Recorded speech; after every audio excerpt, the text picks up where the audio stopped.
जैसा कि दोस्तों हम सभी जानते हैं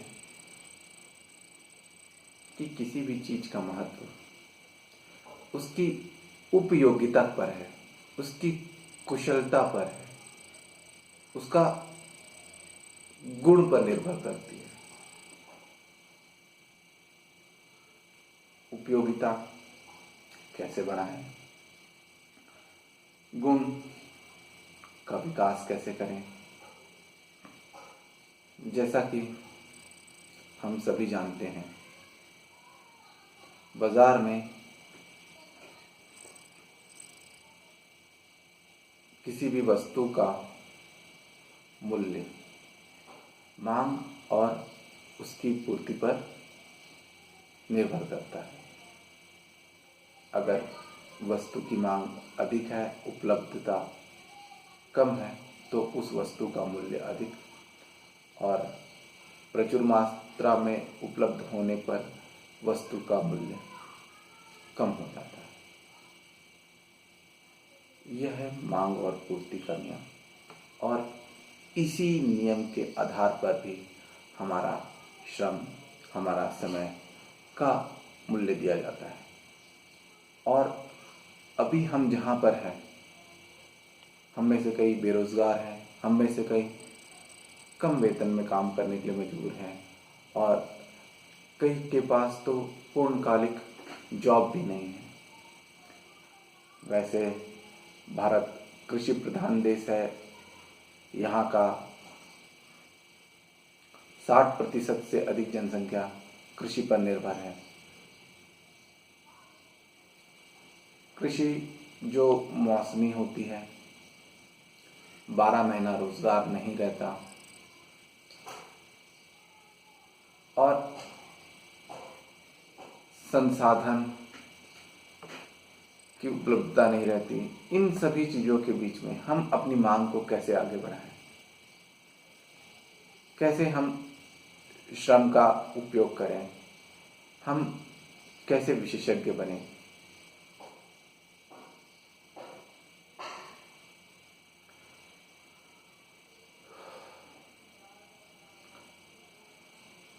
किसी भी कंपनी में बहुत सारे स्टाफ होते हैं, सभी की सैलरी में अंतर होता है, और ये अंतर उनकी कार्यकुशलता के आधार पर होता है, जवाबदेहिता के आधार पर होता है। जो अधिक कार्यकुशल होते हैं वो अधिक, और जो कम कार्यकुशल होते हैं कम वेतन पर कार्य करते हैं।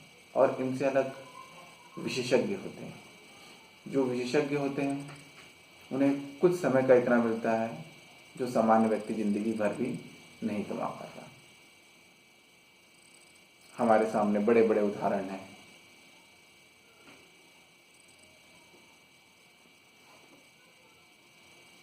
चीजें, वस्तुएं सब वही हैं, कुछ नई तकनीक है और कार्य करने के तरीके में कुछ अंतर है। वो क्या अंतर है? एक बड़ी अमीर व्यक्ति को अमीर और अमीर बनाता है, और एक गरीब व्यक्ति को और गरीब बनाता है। अगर कोई व्यक्ति अमीर अपनी क्षमताओं के आधार पर हुआ है तो बहुत बढ़िया बात है, और जिनको विरासत में मिला है वो संभाल पाते तो अच्छी बात है।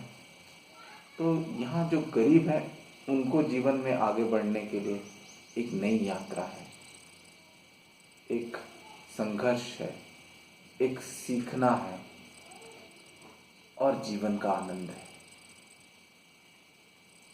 अगर हमें सब कुछ ऐसे ही मिल गया तो सोचिए किसी चीज का कोई महत्व ही ना रहे।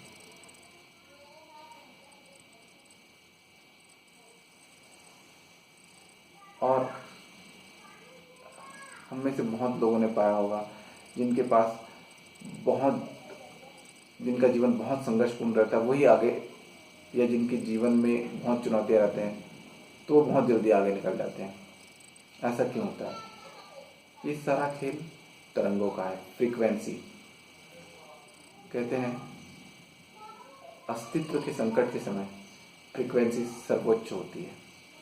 तो हम अपने निर्णयों में कि मुझे ये करना है कि नहीं करना है, इस चीज का लागू कर दीजिए। इसके बाद रिजल्ट पूरी तरह परिवर्तित हो जाएंगे और आपके जीवन में बदलाव आना शुरू हो जाएंगे। किसी कंपनी के मालिक और आपके पास अंतर समय लगभग वही होता है, बस दृष्टिकोण का अंतर होता है। हम कुछ समय का अनुमान कर आगे बढ़ते हैं और वो पूरे जीवन का अनुमान करके आगे बढ़ते हैं। हम अपने समय को, हम अपने कार्य को, हम अपनी योग्यताओं को कैसे बढ़ाएं, हम समय का भरपूर उपयोग कैसे करें। कभी कोई काम करने जाए तो पुराने विचार आ जाते हैं, ये करूं कि ना करूं, वो करूं कि ना करूं, ये ऐसा हो गया तो वैसा हो गया तो, कल पे टालना।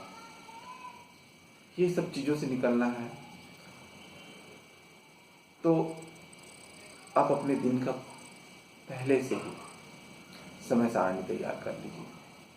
हो सके तो दिन, महीने, वर्ष, और उसके हिसाब से अपने कार्य को करना शुरू कर दीजिए। और जब आप अपने समय को करें तो काम के दौरान अगर